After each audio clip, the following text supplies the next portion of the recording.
Welcome to the Breakpoint Show, the podcast dedicated to analyzing the tennis Netflix Docu-Series Breakpoint episode by episode. I'm Gill Gross with Alex Gruskin, as always. This is season 2, episode 4.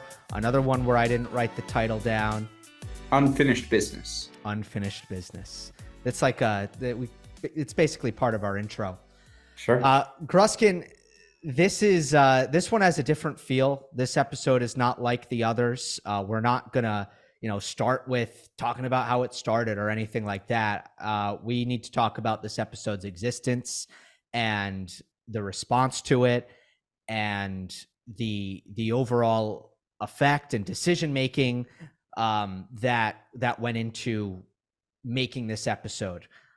Because this is an episode that for many people have soured the entire season, has arguably sparked more passion than anything else that's happened since Breakpoint was launched, because it was centered around Alexander Zverev. There was no mention of the domestic violence issues that he has had. I mean, one of them is, you can kind of say, is in the past. One of them is very current as an event, which is the penalty order that was assessed to him in Germany in relation to the mother of his child, Brenda Petea. And it overall took an approach of being extremely sympathetic and almost taking a stance of making Zverev almost a victim figure as a whole. So the reception has been harsh, and I would argue that people have a right to be upset that this episode was included in the way that it was included. Yeah, I think there's two distinct questions when reviewing this episode. Question one, a surface level question: was this episode good television? Question two is the far more important question, and the one obviously I appreciate you addressing here at the start, is should this episode have existed? And this is the episode that engendered the most passion, certainly that we felt, Gil, but it's also worth noting it engendered the most passion amongst tennis fans or fans of the sport prior to anything to do with this Breakpoint series. And again, Alex Zverev, surface level, to those unfamiliar with everything that's happened to him off the court relating to those domestic violence disputes, he's a fascinating figure within the sport. He is someone who was a top-ranked junior, had that pedigree amongst his peers at the junior slams, obviously came onto the tour right away, 19 years old, winning his first Masters 1000 event, and a guy who has been knocking on the door of that first slam title. His race to can he win a slam before he retires is maybe the most fascinating on the men's side from that perspective of a question we have right now. And yet that doesn't matter when it comes to an issue as significant and serious as domestic violence. That's obviously something that is disqualifying for Zverev in the minds of so many tennis fans, justifiably. And the fact that not only has he never adequately addressed it, although to your point, the second domestic violence dispute is currently being adjudicated within the German judicial system. So at some point he'll have to address that in a public manner. But the fact that it hasn't been addressed thoroughly by the ATP, yeah, they launched an investigation after the first allegation came forward, but there was no transparency to that allegation, and that this show went about not addressing that whatsoever. Even in the episode about Nick Kyrgios, which is the obvious parallel to make, it's at least addressed within that Kyrgios episode in season 1. They make no mention of it at all within the season 2 episode. And so, yeah, it's tremendously disappointing that you had the opportunity to address a serious issue, to frame it in proper perspective, and that it didn't do that at all. And to your point, it makes Zverev depicted as a victim within his story. Given what you know as a tennis fan beyond the context of this episode, that's a reprehensible choice. And it's at odds with reality. I think that's the problem, and that's why even we can parse, different bits of this particular episode. I thought there were numerous examples of a detachment from reality, a events and things that were depicted in a certain way that are not really yes, from Zverev's perspective, right? If Zverev had complete control over production, it's not surprising they would be depicted in this way. But as far as how it was received by people who have the greater context, people who are there when it happened, some of these things played out very, very differently. But first, like before we get to that, I mean, I think there's a media conversation here about how to cover Zverev, which I think all people in tennis have had to deal with. And I think one of the issues here is this was so optional. We've talked all throughout doing this show about how the creators of this particular series have infinite options about where to go and which stories to tell and how to tell them. There is not a limited amount of things to say. This is not Zverev won a slam and you or me have to cover that the next day, which we would, and we'd cover it fairly. And we may mention the larger picture of what Zverev has going on off the court. We may not mention that. It depends, right? But as far as this goes, this series that's supposed to tell the story, bring the story of tennis in 2023 to casual fans and hardcore tennis fans, and to say, let's do Zverev and let's make him the sympathetic figure, the likable guy. Let's make Medvedev the villain in this story, is so detached from how people actually feel.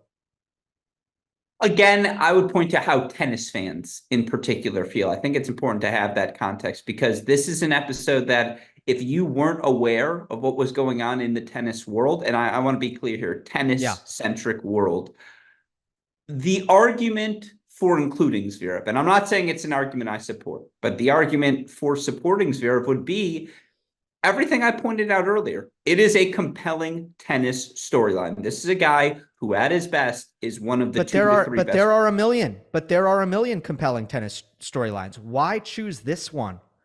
That player returning from a potentially debilitating injury and trying to return to form, you don't like. I guess that would be the argument, is given how good he was for that player, particularly given the age he's at, 26, trying to come back into his career, trying to climb a mountaintop and perhaps even push further than he ever had before.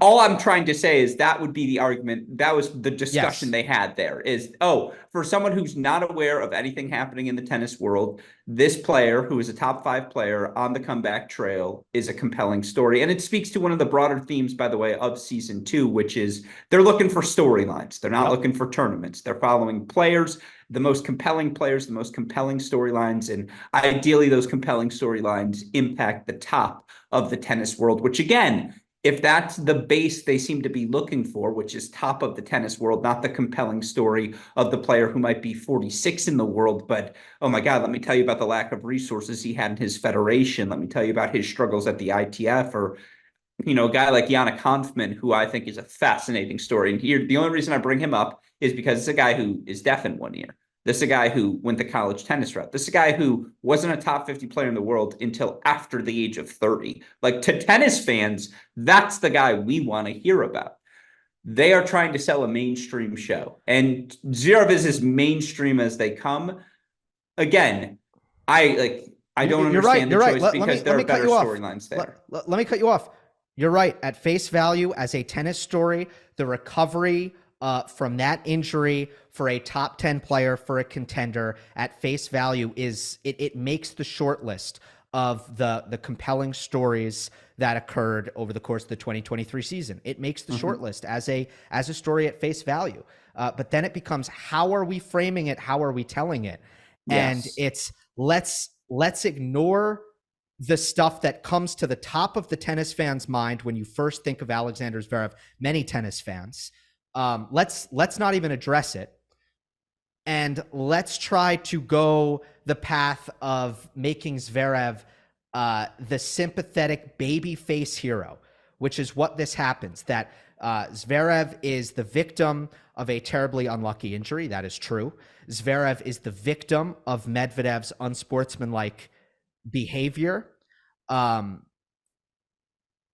essentially that's like what, those two things are kind of the centerpieces. And, you say the thing about, okay, separating the tennis fan from the casual fan, it's almost worse if you think about it from a casual fan's perspective, because now they fall for it and then 100%. they find out. So a great example was The Guardian. I think they hired a TV critic to review Breakpoint. And the reason I think they hired a TV critic and not a tennis writer, granted, I didn't do the research to find this out, is because they clearly had no idea that Zverev had been accused by two separate women of domestic violence, right? And they did not write a positive review of Breakpoint, but they did write a positive review of this episode. Then got the context, I think, in response to their article, did a correction, which ended up being a complete 180. And then they kind of thrashed this episode for basically ignoring this contextual aspect, which in their words, I think they said it further took away credibility from the series. So this culture writer who was reviewing this docuseries had no idea, but they found out. And the fact that it's completely omitted is why, rightly so, this looks like a puff piece whitewashing of the larger Zverev story. That's what it looks like, and that's what it is. It's perfectly put. And those of us aware of the greater context, I think, saw the seeds of those characteristics littered throughout this episode. There were so many different moments where, you could tell, like many of these players, Zverev is extraordinarily self-centered, that he is the center of his universe. I think one of his opening clips was talking about how they followed the wrong players in season 1, and they should have been following him. And, again, people in his camp talking about the drama that follows him. Certainly his girlfriend sharing the detail. He always seems to be late. That's a characteristic of someone, self-centered. And again, there was opportunity. There was room there to explore it, certainly within the course of the episode. But as you so aptly put, the two central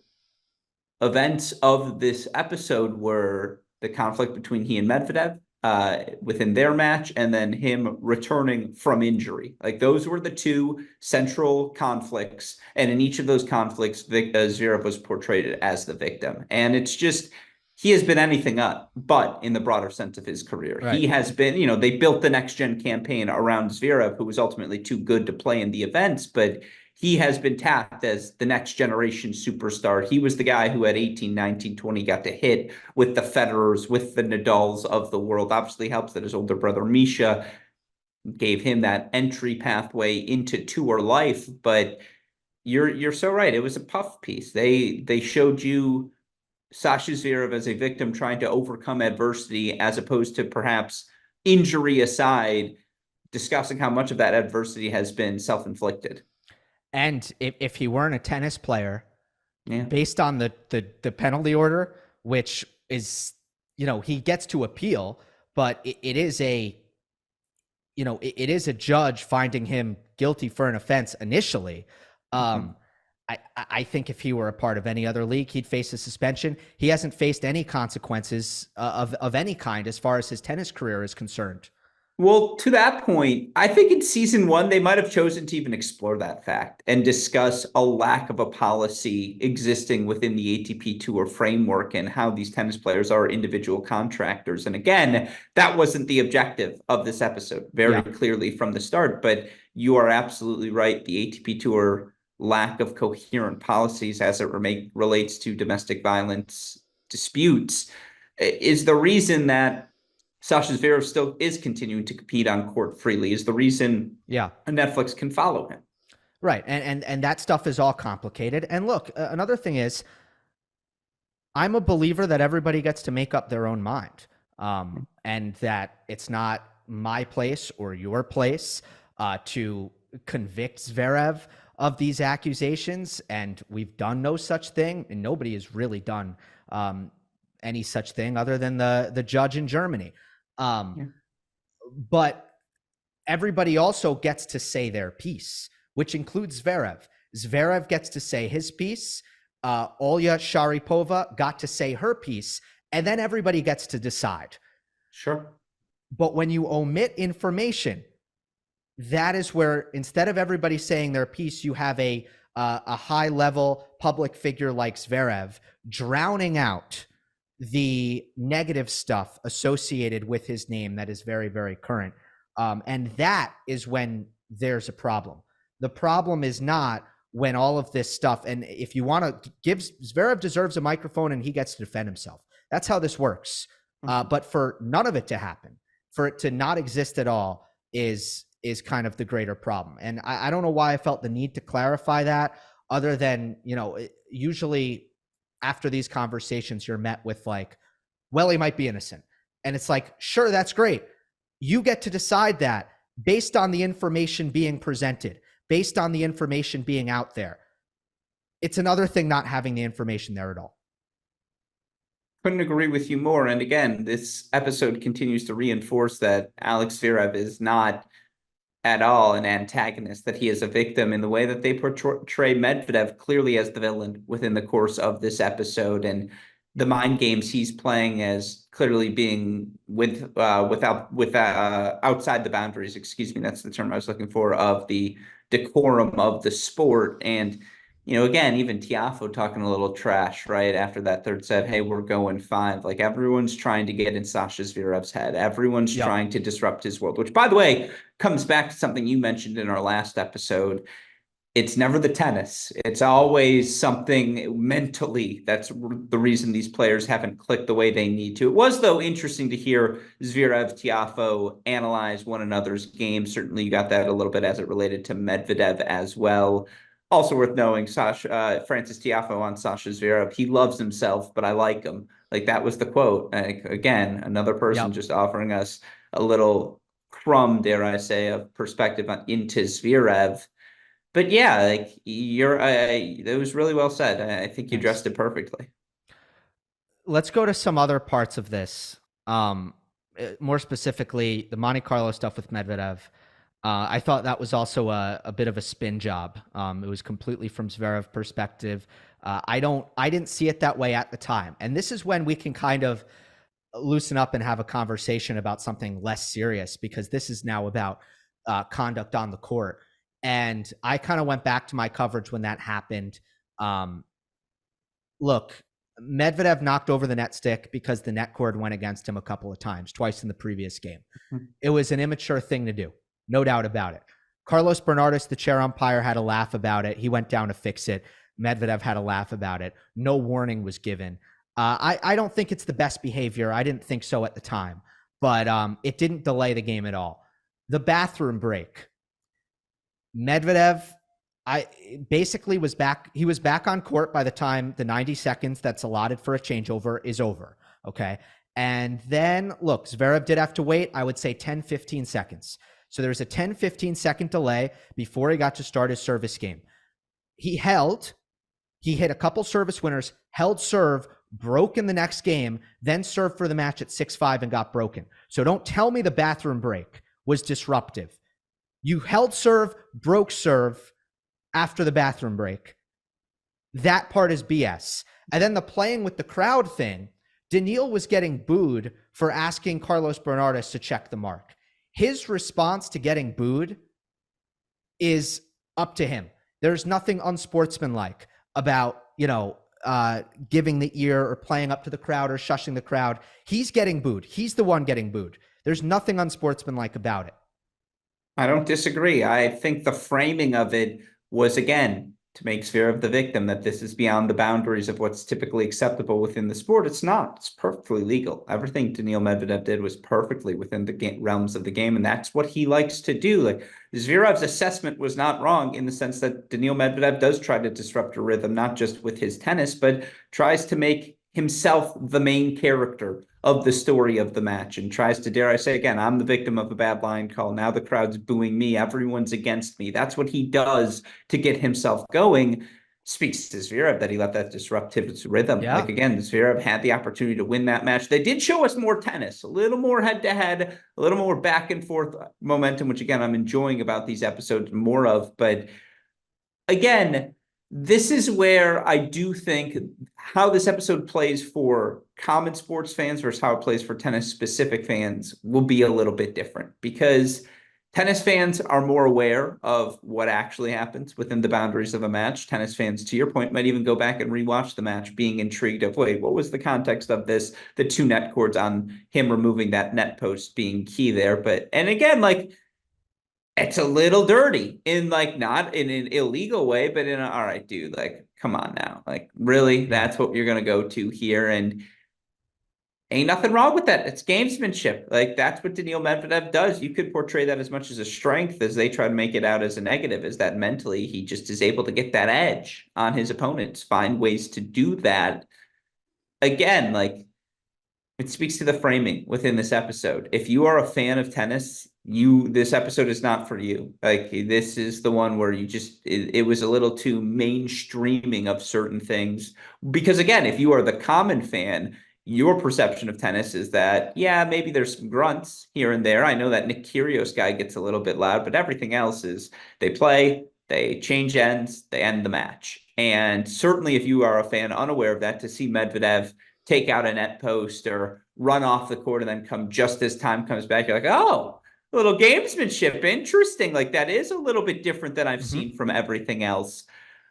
I get it just comes down to who are you making this series for? Are you making it for tennis fans or are you making it for sporting fans? I do think one of the themes of season 2 is this has been more for the sporting fans. But I'm a tennis fan and I loved that drama. I Yeah, loved that beef. I really enjoyed it. Now I took Medvedev's side for the most part, sure. but I really enjoyed it.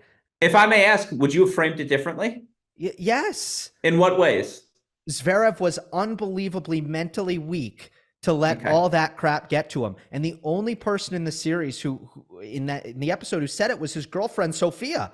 Yeah. His girlfriend Or Sophia was Tobias the, Go Tobias ahead. Kamka as well, when he was, sitting in Yeah. the booth and he's like, he asked me 25 times, like, do you think I can play well tonight? I was like, dude, yeah, you can play well. Like, can we Yeah, that can we was warm up? right. That was Roland Garros. And then also, by the way, like, do you remember Medvedev had an unbelievable, vicious takedown of Zverev after Sasha called him unsportsmanlike? Yeah. And he basically said, like, yeah, like when other players are mad at me, it makes me feel bad. But Sasha, I don't really care. He said he should look at himself in the mirror. Like Medvedev bit back. And why wasn't that in?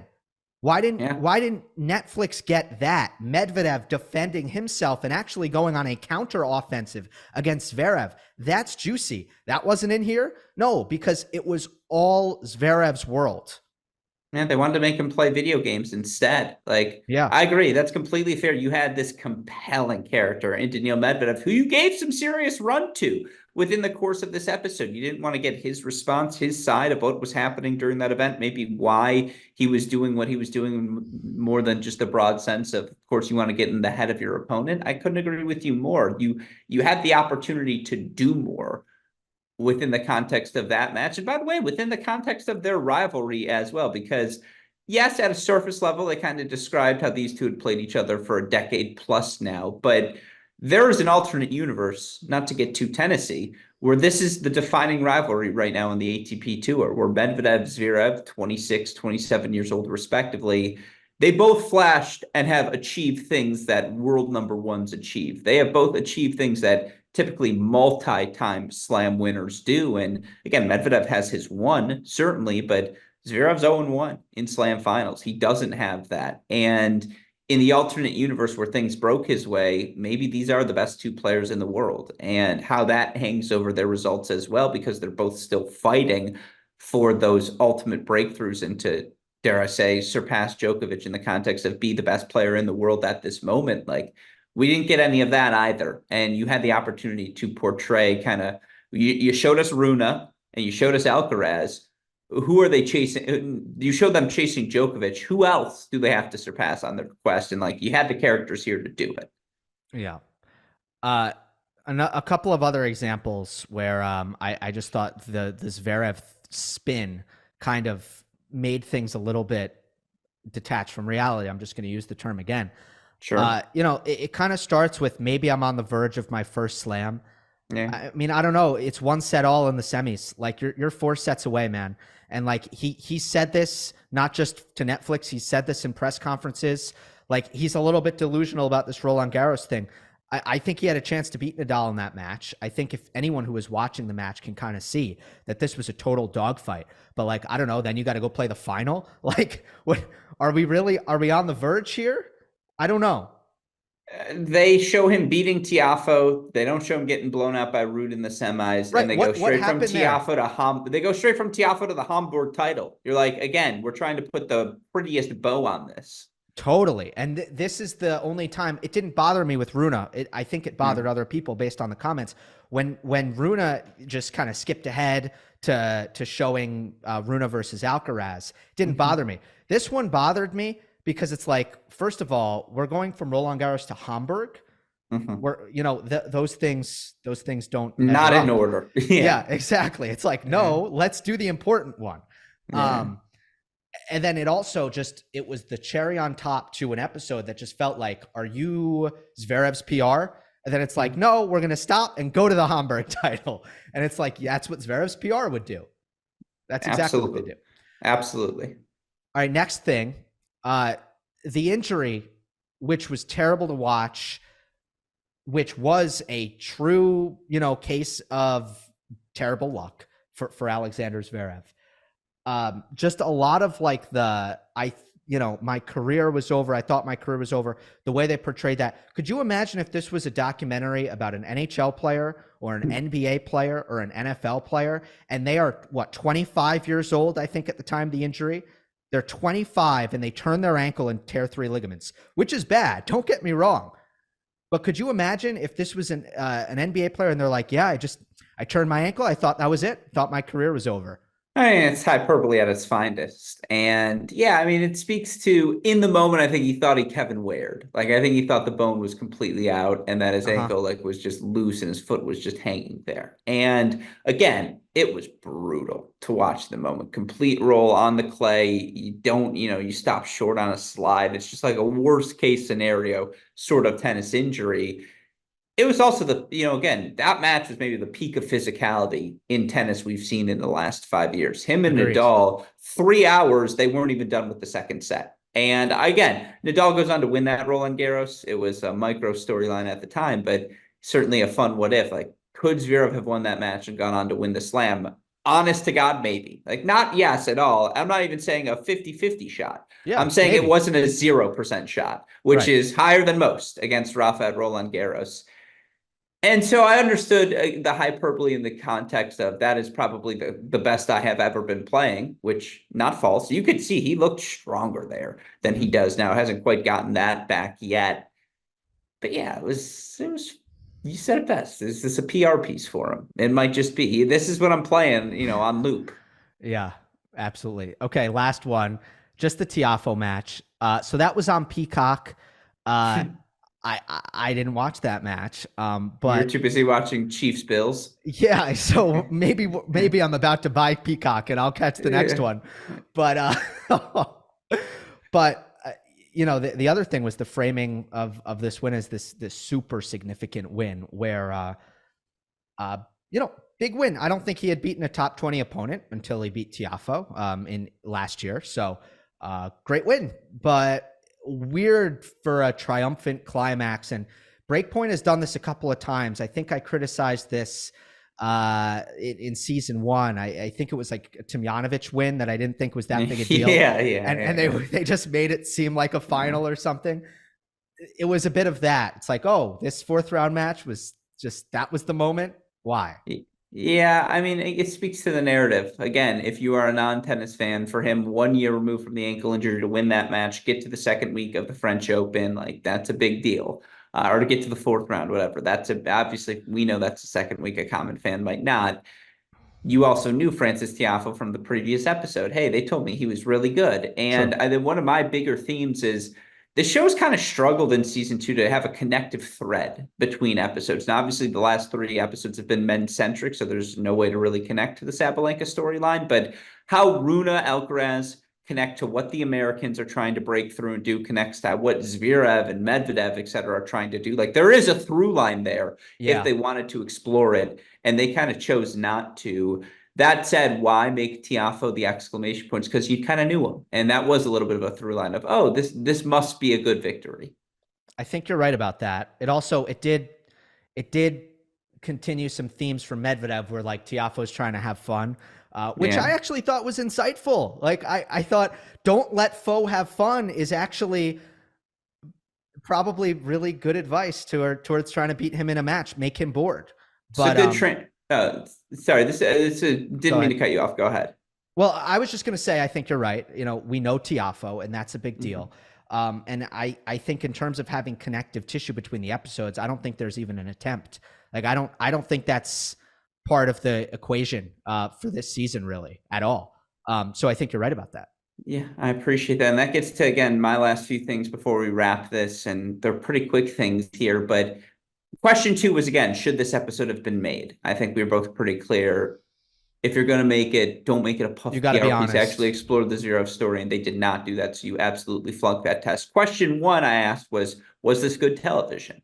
There were some moments where this was an enjoyable episode. And again, more broadly, I do like the structure of episodes in season 2 more than I do season 1. Let's take a storyline and follow it through to its finish, which, at least to some extent, even with PR goggles, they have done. Like, again, it starts out right away. Zverev, hi, I'm the reserve driver for Mercedes-Benz. I'm taking over for Lewis Hamilton, a call up to the Formula One show, Drive to Survive. That was funny. Like, that's a good bit of television there. That's Zverev playing along. Similarly, again, to have such clear-cut examples of gamesmanship as the Medvedev match and that rivalry itself, Zverev clearly willing to be candid. And yeah, that candidness kind of shows off his arrogance, but there was a candidness there. He told you exactly what he was feeling, frustration and all. There were things to enjoy in this episode. It's just, again, the framing of it so poor that it clouds not just this episode, but in the mind of a lot of tennis fans, it clouds the entire season. Yeah, and that's the sad part for me. We started this podcast to celebrate something that we hoped was going to be a big deal for tennis fans and both present and future. Mhm. And it was supposed to be, and it should be, kind of a celebration of professional tennis in kind of a large way. And this, unfortunately, this has taken a lot away from that feeling, as a lot of tennis fans have been so turned off, so offended by the choices made here that they're unable to look at this entire season, or in some cases this entire show, as a celebration of tennis. It makes doing this podcast less fun, makes watching the show less fun. That is the saddest thing about it all, because the main goal here was to have some fun and celebrate this sport. The last point I would make, there's a scene where, and again, we've graduated from moms helping players get dressed to girlfriends helping player get dressed. Sasha Zverev lives in Monaco. He speaks Russian. He represents Germany. And in that scene, as he points out, he's got a Swiss watch on him as well. Like, this is a man who represents the international nature of this sport. And so, again, to the casual fan, you understand why maybe this would have been the choice. It's just, to the tennis fan, the context is so mischaracterized, and it's just really disappointing, because you could have found a better mechanism to tell this sort of story. This has been season 2, episode 4, Unfinished Business, on the Breakpoint Recap Show, Gill Gross YouTube, and the Crack Rackets Podcast Network.